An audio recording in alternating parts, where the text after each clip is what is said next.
अभिवादन स्वीकार करें। मैं उदय पठानिया। टारगेट एक ऐसा शब्द है जो या तो प्रेरणा देता है या फिर आदमी को इतना मजबूर कर देता है कि वो जो टारगेट है कहीं ना कहीं खुद इंसान बनने शुरू हो जाता है।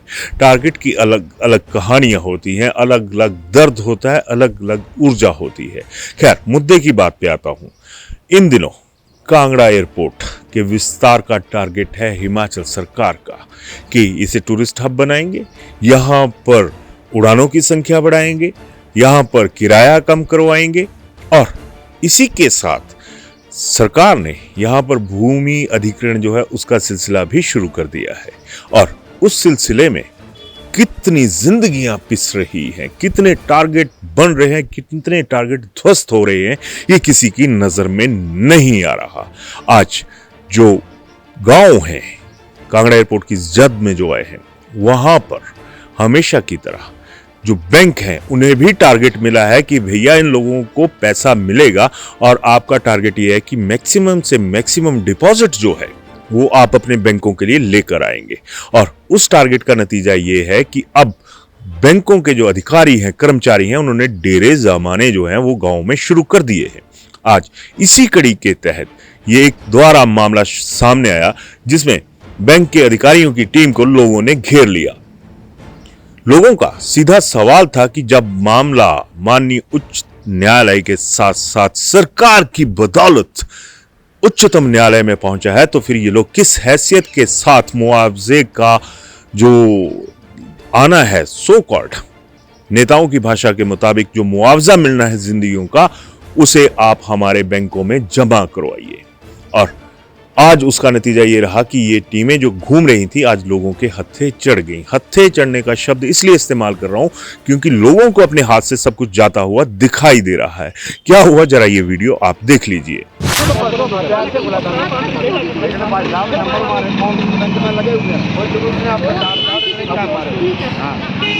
आपने आना ही नहीं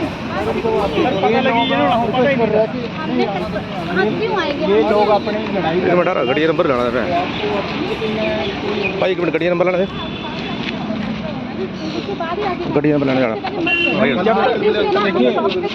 अखबार में 5 लिखा हुआ है ना, लेकिन टिल जब तक फैसला नहीं होता है अपना नहीं आना है। बोला अगर फैसला आपके फेवर में होता है ना तो उसके बाद वो चीज अच्छी है, उससे पहले आप कुछ भी कार्रवाई मत करो। ये दुकान पे देखा आपने कि गाड़ी कौन सी है, नंबर क्या है। तो ये तो आ गया एक टारगेट। पहला था सरकार का टारगेट, उसके बाद था बैंकों का टारगेट। अब आता है तीसरा टारगेट लोगों का कि हम कैसे अपनी जमीन को बचाएं, कैसे अपने सर की छत को बचाएं।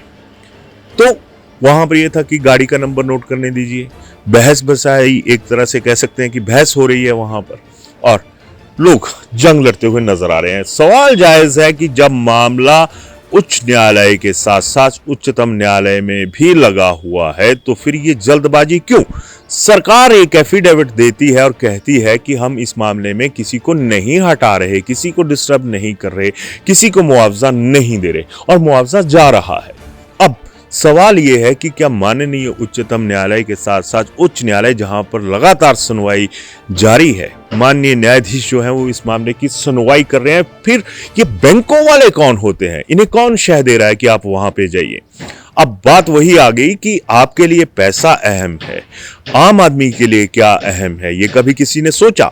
या सरकार ने सोचा ये एफिडेविट देने से पहले कि हम जो जमीनें दे रहे हैं या जो चीजें हम यहाँ पे कर रहे हैं उसके लिए वो माननीय उच्च न्यायालय के सामने क्या दस्तावेज दे रहे हैं? अब माहौल जो है वो बिगड़ने शुरू हो चुका है। ये जरा बयान सुन लीजिए, एक रजनीश मोना है और दूसरे सुरजीत कुमार सोनू, और ये क्या कह रहे हैं जरा इसे भी सुन लीजिए। बैंक वाले रोज रोज हमारे गांव में आ रहे हैं, कभी HDFC वाले, कभी ICICI वाले, कभी PNB वाले, सारे बैंक वाले। तो कल ऐसे हुआ कि कल यहाँ पे बैंक वाले आए हुए थे और हमारे प्रधान जी के पास गए और बोलते हैं कि हमने ना अवार्ड बना के तैयार कर दिए इनके और हम इतनी तारीख को यहाँ पे आएंगे। अच्छा, कल वो बोल के चले गए। तो आज क्या हुआ जी, आज वो गाड़ी फिर यहाँ पे लगी हुई थी। इसमें देखते देखते लोगों ने देखा आज गाड़ी आज ये फिर आई हुई है यहाँ पे। फिर लोगों ने तहकीकात करके पता किया तो उनको पता लग गया कि लोग इकट्ठे हो गए हैं, वैसे भागने की कोशिश कर रहे थे।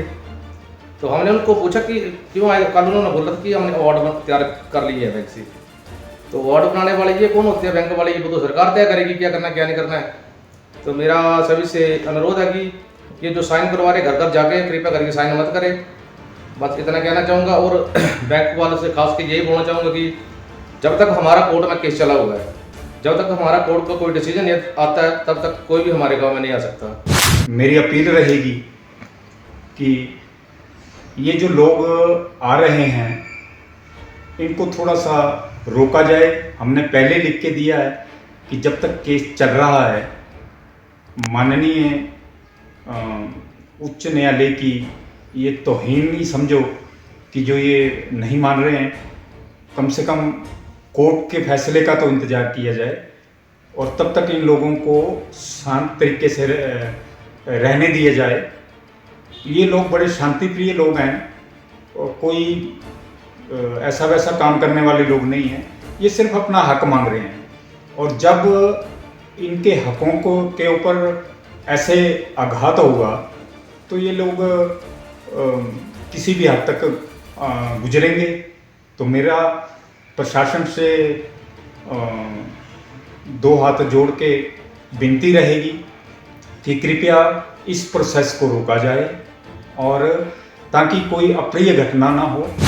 आपको दर्द भी नजर आया होगा और आए भी क्यों ना, सदियों से पुश्त दर पुश्त लोग यहां पर बसते आ रहे हैं और उजाड़ने का जो बंदोबस्त है उसके लिए बैंकिंग के अधिकारी कर्मचारी यहां पर पहुंच रहे हैं। लोगों की जिंदगी का बैंक उजड़ रहा है, उसे देखने की परवाह किसी को नहीं है। और जब न्यायालय की आंखों में धूल झोंकी जा रही है तो फिर आम आदमी की आंखों में क्या झोंका जा रहा होगा, ये समझने वाली बात है। आम आदमी के कानों में तो ऐसे लगेगा जैसे गर्म लोहा पिघला कर फेंका जा रहा है कि आपको पैसे दिए जाएंगे, आप वो पैसा हमारे पास रख दीजिए। अरे भैया, थोड़ा सा डिसीजन तो आने दीजिए। माननीय उच्च न्यायालय क्या कहता है, उसके बाद उच्चतम न्यायालय क्या कहता है।